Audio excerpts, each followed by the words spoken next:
Mga kwentong pambata. Walang bayad ang kabaitan.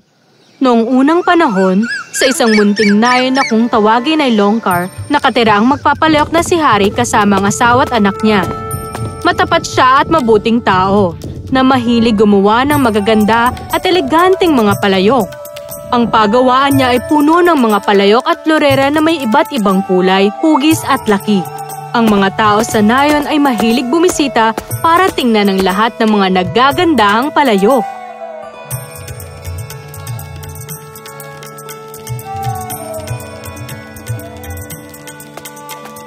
Kumusta, Ginoo? Gusto ko pong bilhin ng palayok na yan. Yan pong tinatapos niyo. Ito ba? Naku, hindi ko ito pinagbibili. Ginagawa ko ito para sa anak ko. Ikakasal na kasi siya. Wow! Ang galing naman nun! Pero huwag ka magalala. Meron akong iba pa na tsak na magugustuhan mo. Sandali lang, Iha. Babalik ako. Umalis sandali si Hari para kunin ang isang magandang palayok na may nakapintang bulaklak. Maganda ang isang ito. Oh, ito na. Tingnan mo ito. Oh, wow! Napakaganda po nito. Salamat, Ginoo! Wala nga naman, Iha. Oh, sandali. Binigyan mo ako ng 20 barya. Ang palayok na yan ay 5 barya lang. Oh, maraming salamat po, Ginoo. Matapat po kayong tao. Salamat, Iha. Pagkasabi nito, bumalik na siya sa pagpipintura ng palayok. Pagkatapos niya magpintura, umuwi na siya sa kanila. Pagka-uwi niya sa kanila, ang bahay ay puno ng naggagandahang mga dekorasyon at mga ilaw para sa paghahanda sa kasal ng anak niya. Nakaupo sa sala ang kanyang anak at asawa kasamang ilang kamag-anak at nagkukwentuhan. Nang makita niya ang kasiyahan sa silid at mga malaking ngiti sa mukha ng anak, napaisip si Hari na gumawa ng isang espesyal na bagay para sa anak. Pagkatapos ng seremonya ng kasal, maganda siguro kung ang anak ko at ang asawa niya ay paparada sakay ng elepante sa isang magandang prosesyon na lilibot sa buong nayon. Isang mahut ang may-ari ng elepante sa nayon. Pinuntahan siya ng magpapalayok para hiramin ang elepante ng isang araw. Magandang pagkakataon ito para magkapera gamit ang elepante ko. Sige, Ginoo. Ihahanda ko si Apu para sa prosesyon bukas. Salamat! Nang sumunod na gabi, isang engranding prosesyon kasama ang bagong kasal ang inilibot sa buong nayon. Maraming kalalakihan, kababaihan at kabataan ang nasa prosesyon at lahat sila ay mabagal na naglalakad habang nakikinig sa tunog ng nadaswaram. Ang ibig sabihin ng nadaswaram ay kanta na may kasamang pagtambol, pagpapatunog ng mga kampanilya sa tulong ng kinaram, shimay at melam. Ang kinaram ay binubuo ng metal na hugis kampana na nakakalikha ng magandang tunog.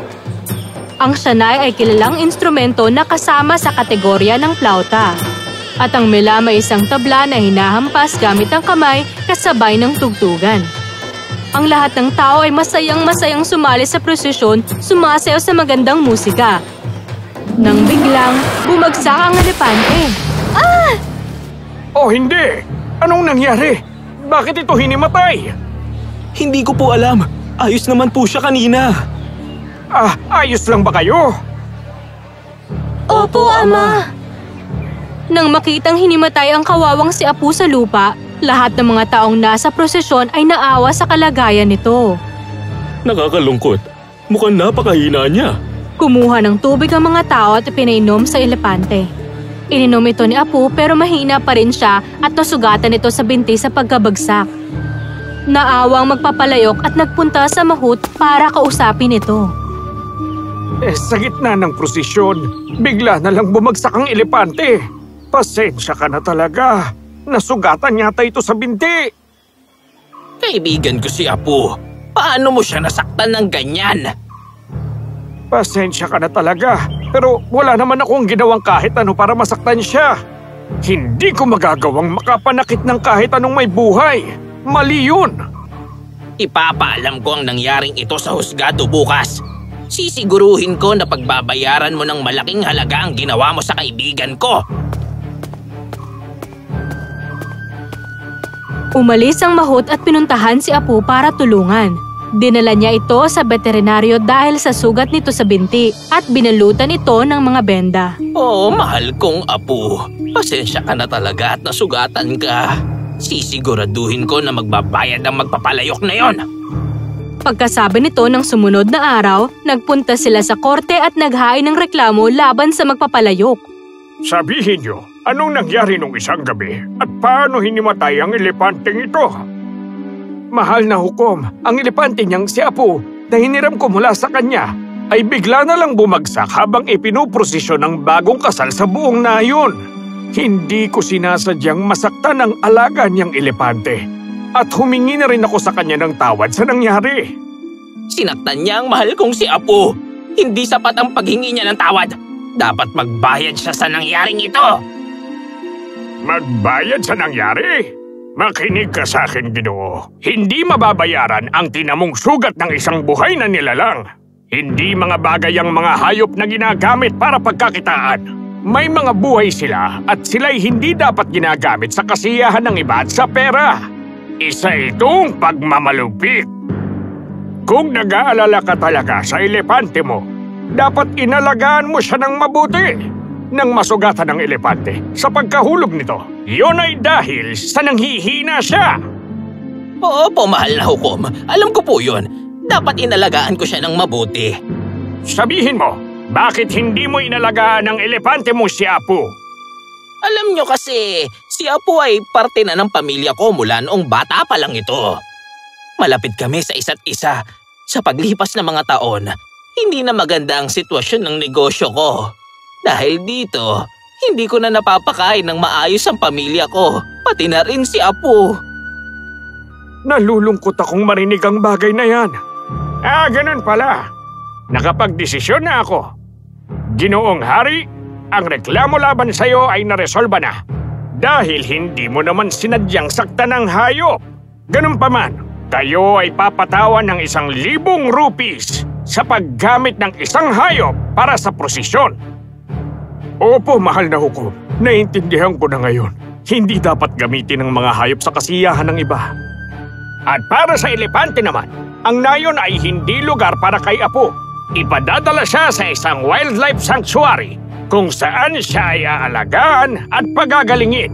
At di magtatagal, sa tamang panahon, palalayain natin siya sa gubat. Pero kaibigan ko siya. Ayoko siyang mawala sa akin. Hindi siya mawawala. Pauuwiin lang natin siya sa gubat kung saan siya dapat. Maniwala ka, para yon sa ikabubuti niya. Nasa gubat dapat ang mga ligaw na hayop, gaya ng kagustuhan ng kalikasan. At kapag tayong mga tao ay nakialamat kapag kinalbo natin ang kanilang lupain, hindi lang natin sila tinatanggalan ng tahanan, kundi dumadagdag pa tayo sa global warming na magiging resulta ng pagkaubos ng maraming mga nilalang. Alam nyo, hindi ko talaga naisip ang tungkol dyan.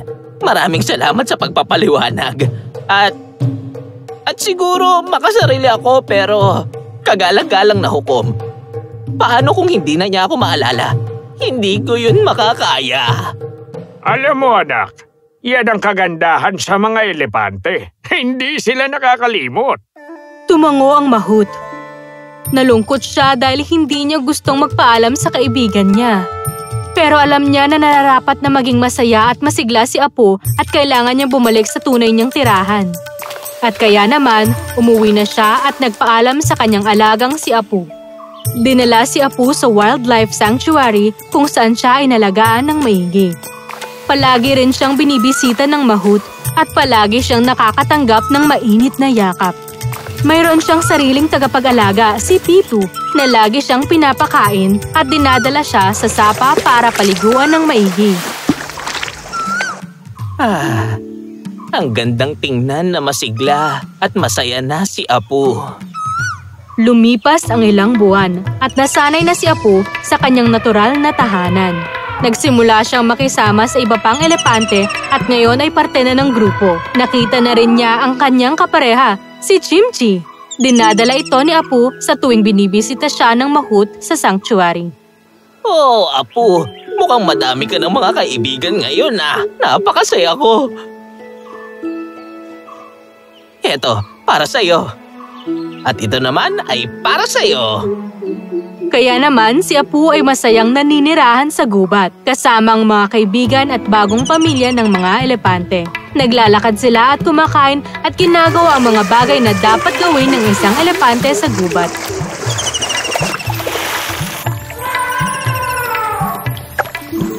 At ang mahut naman, ayun, naging mabuting magkaibigan sila ni Hari ang magpapalayok.